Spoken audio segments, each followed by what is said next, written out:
Bonjour à tous, bonjour Monsieur l'abbé. Bonjour Jeanne-Marie, bonjour à tous. Bonjour Carole. Bonjour à tous. Bienvenue à l'étape cavalière. Nous sommes ici sur le lieu dit Malval.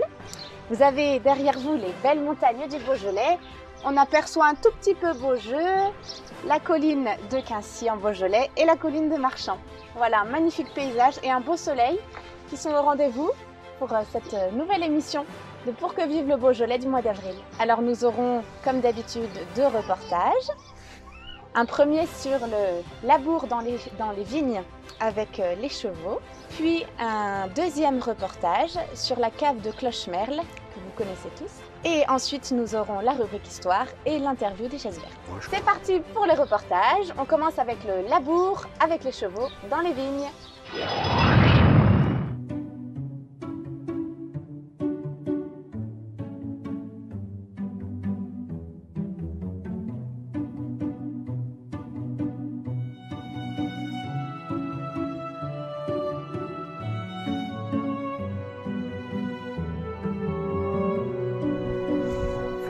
Lui, je l'ai acheté en décembre 2019.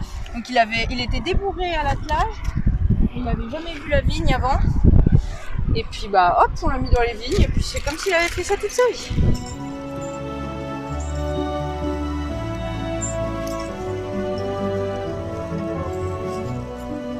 Et le fait de ne pas tasser la terre, c'est un intérêt? Ah ben ça c'est sûr, hein, pour l'eau, pour plein de raisons. On voit les sols qui sont tassés, l'eau qui rentre pas, l'érosion aussi. Là par exemple, tout à l'heure là-bas, on voyait bien l'érosion à cause de l'eau qui prend de la vitesse quand les sols sont tassés. Et puis même pour la vie des sols en fait, tout simplement, ça évite d'avoir des sols asphyxiés, etc.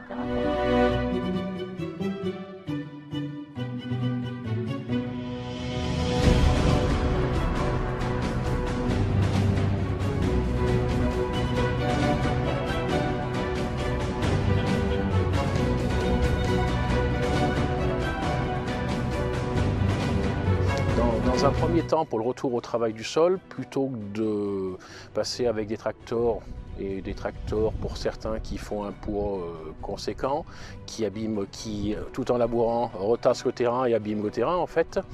Donc on a regardé les différentes façons donc, de travail du sol donc en traction animale. Et puis on a dit allez on y va quoi, voilà. C'est impressionnant des parcelles qui ont pas vu une charrue depuis pour certaines jamais quoi. Comme ça sent la terre, ça sent ça. On en prend plein les narines quoi. Et ça c'est magique j'allais dire. Moi je suis vraiment impressionné par ça. Pour aller jusqu'au bout des choses, je vous dirais bien que le cheval dans les vignes, ça a de la gueule quoi. Voilà, ça a de la gueule.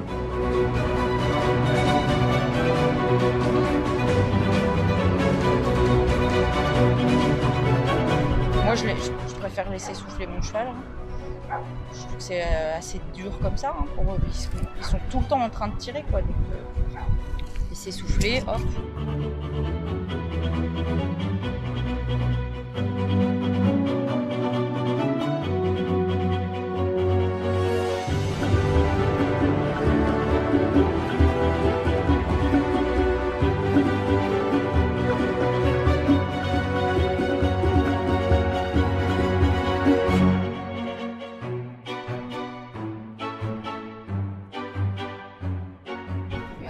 Faut pas exagérer non plus, s'il s'arrête tout le temps. Allez, vite, raille, à un pas.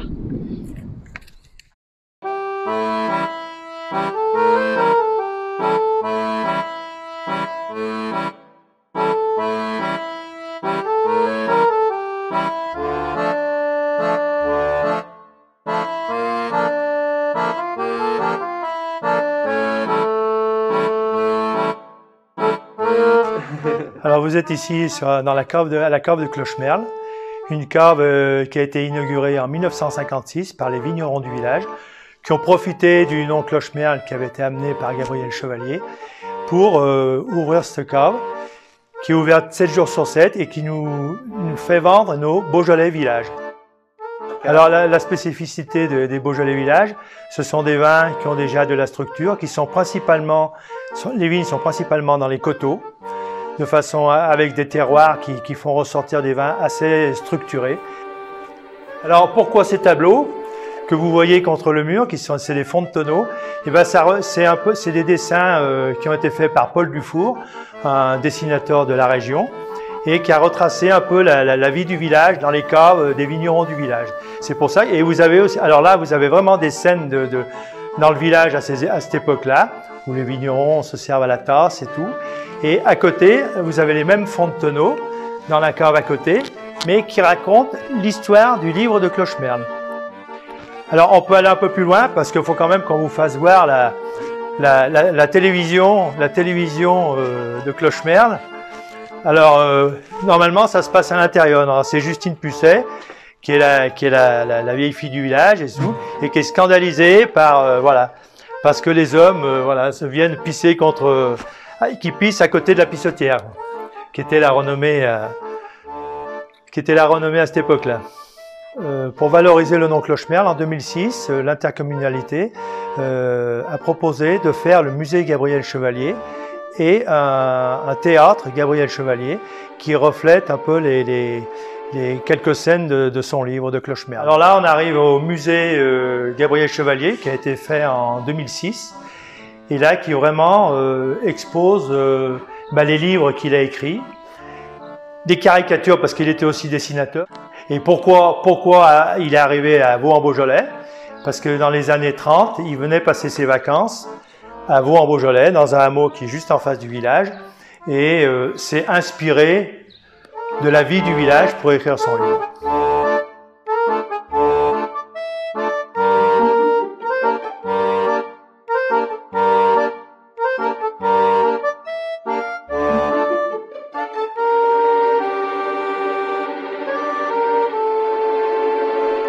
Quel beau reportage sur cette façon de travailler qui revient à la nature, avec accompagner le travail d'un animal qui est peut-être un peu loin de la force mécanique, mais qui est plus froide, plus violente finalement, et qui accompagne peut-être moins la terre, le labour, le travail de celui qui accompagne cette bête et qui travaille le sol et qui participe intimement dans le silence, la patience, peut-être aussi des superficies plus maîtrisées, plus humbles, mais du coup plus profondes.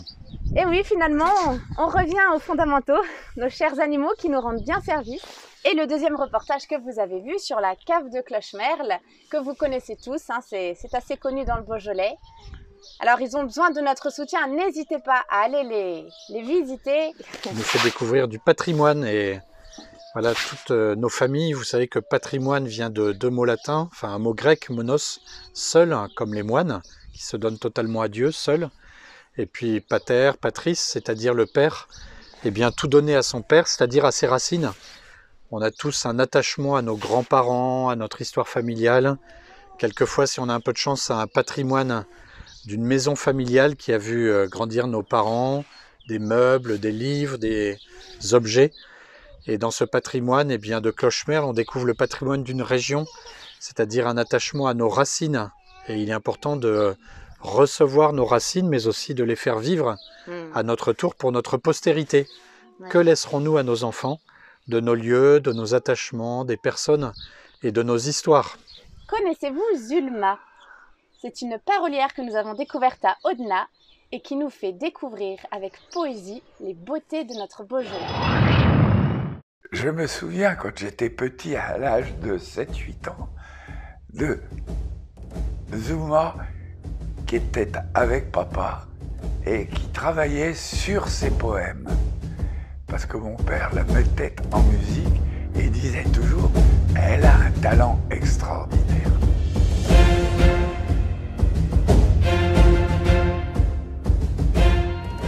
C'est le souvenir, c'est que papa me disait « Mais cette femme a un talent extraordinaire, elle devrait être connue ». Elle dit « C'est vraiment quelqu'un d'Audenat qui a vraiment un talent extraordinaire ».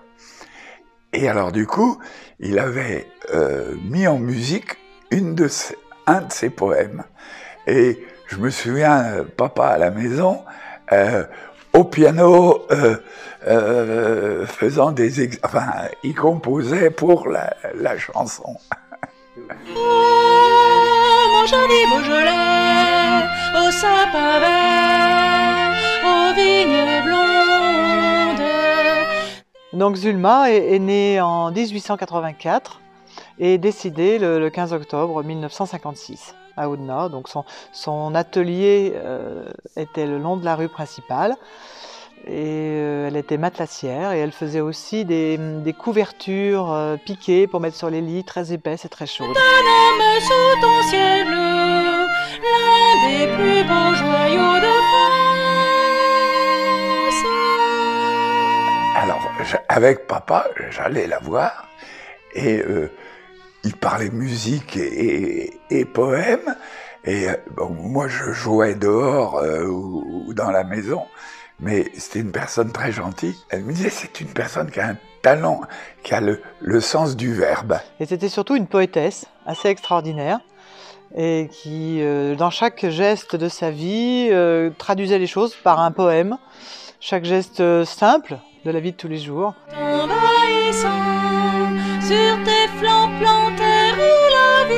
C'est important que l'on regroupe son travail, à la fois ses chansons, ses poèmes. Il ne faut pas oublier les personnes de valeur qui ont été dans notre village et qui en ont fait l'histoire. Oh, mon joli Beaujolais, au sapin vert, aux vignes blondes, tes deux aspects je les connais, les aimant plus que tout au monde. Seul riche flanc généreux, ton vin nous verse l'espérance.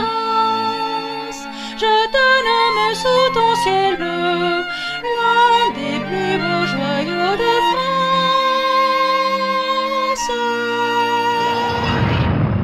Vous avez pu goûter comme nous ces belles paroles, cette belle poésie qui nous parle de notre cher Beaujolais. Et comme nous le disions tout à l'heure, dans le patrimoine, ce qui touche à notre vie de près, eh bien, a forcément besoin d'être traduit par des mots. Il y a des gens qui ont cette pertinence, ce regard en profondeur, et qui font que les mots qu'ils utilisent, leurs émotions, font quelque chose de vrai. On le sait bien avec quelqu'un qui nous dirait « je t'aime », mais qui le manifeste peu, ou quelqu'un qui le ressent vraiment. Eh bien, ce « je t'aime » a une puissance incroyable qui touche nos oreilles, surtout notre cœur, notre intelligence. Nous avons besoin de savourer des mots, de prendre le temps de les apprécier, de les connaître en profondeur. C'est aussi une culture, cultiver le sens des mots, cultiver le sens des sentiments, la vérité de la vie intérieure. C'est très important. Nous vous engageons à écouter cette belle musique et aussi, si vous avez des informations, à ne pas hésiter à revenir vers nous, puisque nous cherchons de la documentation sur Zulma. La mairie d'Audenat, effectivement, veut cultiver ce souvenir et a besoin des contributions de chacun sur ce souvenir, sur ce qu'ils connaissent de cette parolière et de ses chansons. Et maintenant, l'interview des chaises vertes avec les belles Jolaises, deux jeunes filles qui partent au Maroc aider les enfants pauvres et porter loin les couleurs du Beaujolais. Bon courage les belles Jolaises, on vous soutient à fond.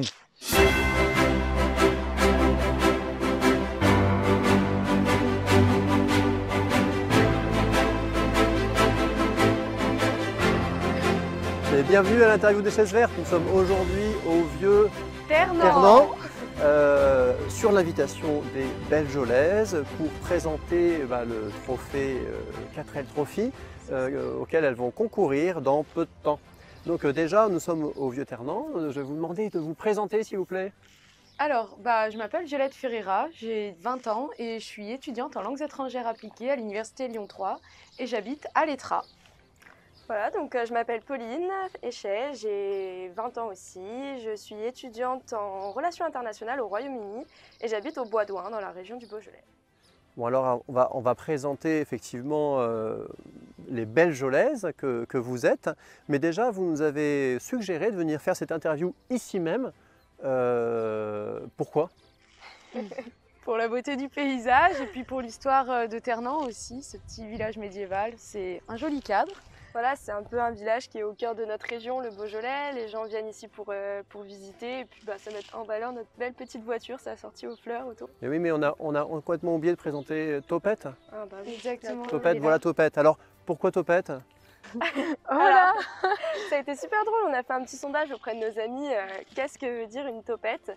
Une topette, pour les gens qui connaissent, dans les bars ou même quand vous allez dans les régions un peu viticoles, c'est des petites bouteilles assez fines, ouais, des petites fioles pour servir le vin, pour pas faire trop alcoolique et commander une grande bouteille tout seul, quoi. D'accord, ok, bon, bienvenue Topette. Une bouteille de vin.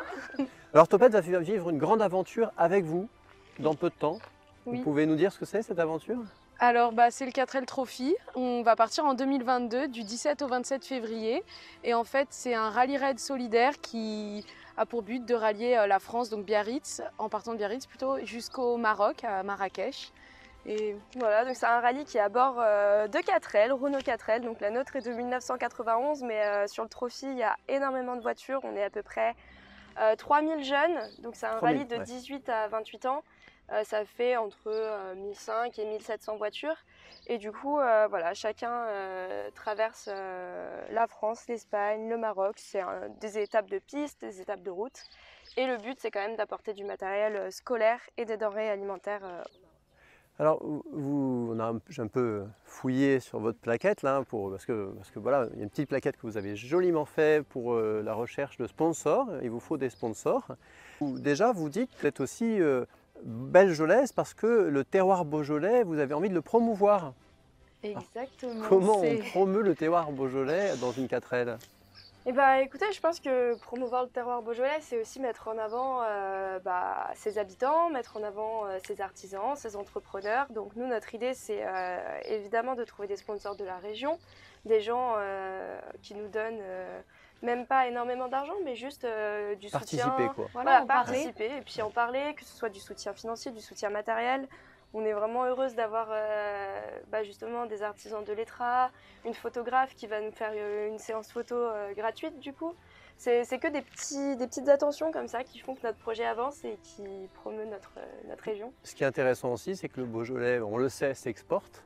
Exactement. Mais toutes les personnes qui seront petits ou grands sponsors, vous les embarquez avec vous dans votre aventure humanitaire au Maroc.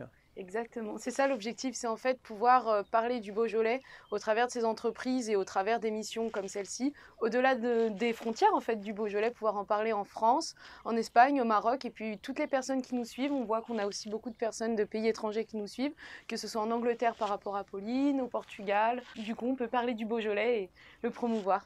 C'est merveilleux. Alors sachez également que nous avons la joie de faire partie des sponsors, de faire partie des partenaires. Merci beaucoup pour Donc on sera très très heureux de vous accompagner pendant ce trophée et puis de vous suivre parce que pour vous suivre, vous avez un compte Instagram. Exactement, Instagram et Facebook. Et Facebook aussi, oui. Voilà. Très bien. Les Belgelaises partout, je pense qu'on pourra les mettre un peu dans vos liens. Eh bien, merci donc Violette et Pauline. Merci. On vous suivra évidemment et puis à très bientôt. Merci, au revoir. À bientôt à tous.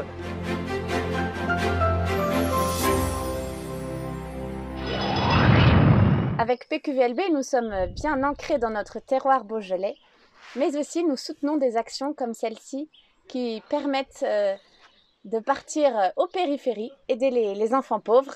Donc nous sommes très heureux de soutenir les Belgelaises. Et surtout leur audace qui n'a pas peur d'aller sur un endroit inconnu. Et en même temps, nous le savons que cette audace qu'ils auront concrétisée à l'extérieur sur des terrains d'aventure, auprès de personnes inconnues, nouvelles, d'autres cultures, va forcément leur donner plus d'audace pour le quotidien, pour leurs voisins, pour leur région. Donc, bravo, et nous espérons qu'elles reviendront avec des belles images pour de prochaines émissions. Et je crois que pour terminer cette émission, Carole a des beaux ouvrages à nous proposer avec cette rubrique livre. Effectivement, alors aujourd'hui je voulais vous présenter une petite sélection livres en rapport avec les reportages que vous venez de voir. Gabriel Chevalier est connu bien sûr pour son célèbre roman Clochemerle qui se passe à Vaux en Beaujolais, sympathique village, mais Gabriel Chevalier c'est une œuvre qui dépasse ce cadre un peu pittoresque de Clochemerle, et notamment l'auteur d'un très beau livre inspiré de sa vie sur la guerre de 14-18. Gabriel Chevalier, La Peur, un livre marquant qui pourrait faire partie des grandes œuvres classiques sur la Première Guerre mondiale. Nous avons eu un très joli reportage émouvant sur une parolière qui évoque son Beaujolais natal. Pour prolonger ce reportage, je vous propose un ouvrage aux éditions du Poutan, Le Parler lyonnais et Beaujolais, une plongée vraiment délicieuse dans le parler de la région lyonnaise et beaujolaise. Cela vous permettra par exemple de pouvoir répondre à la question suivante: qu'est-ce que gabouiller? Je vous le dirai tout à l'heure. Et puis, un ouvrage de Alain Buisson, un dessinateur-auteur, qui a énormément de plaisir, on le voit à son trait, à croquer des personnages des années 50 et 60 et les voitures qui vont avec. Donc ça, c'est un clin d'œil aux Belgolaises et leur rallye. Donc là, dans ces albums, Alain Buisson nous emmène dans la région et va croquer avec bonheur. Voilà, c'est son Beaujolais qu'il affectionne et évidemment ses voitures. Il y a toujours une enquête policière et beaucoup de sympathie et de bonne humeur. Dernier ouvrage que je voudrais vous partager, Mémoire du cheval au travail, un beau livre qui retrace l'histoire de la complicité entre l'homme et le cheval depuis la préhistoire. Et je reviens à mon parler beaujolais avec mon mot gabouiller que j'affectionne. Gabouiller, ça veut dire patauger, voilà, être dans l'eau et barboter. Je vous dis à bientôt. Merci Carole, une fois de plus. Nous allons pouvoir peaufiner tous ces beaux sujets. Quand vous venez à la librairie, n'oubliez pas que l'église est juste à côté, ou inversement, l'église est juste en face de la librairie des lettres minuscules de chez Carole. Donc en venant d'un côté, vous pouvez aller de l'autre et ainsi participer à la vie de Beaujeu. Eh bien, nous arrivons à la fin de notre émission. Au revoir à tous, joyeuses fêtes de Pâques, bon courage pour ces temps compliqués, et puis à très bientôt sur le site PQVLB. Et pour de beaux projets en perspective. Il y a 3 festivals qui se profilent cet été organisés par l'association Pour que vive le Beaujolais qui prend de l'ampleur. Un festival de musique sacrée dans nos églises, un dimanche sur 2. Un festival de musique médiévale en lien avec la commune de Beaujeu. Et puis de musique classique au milieu des vignes. Vous en saurez plus et il y aura encore des plus belles surprises. Ne vous inquiétez pas et même réjouissez-vous. Tenez-vous à l'affût. Et en attendant, fort, fort, fort.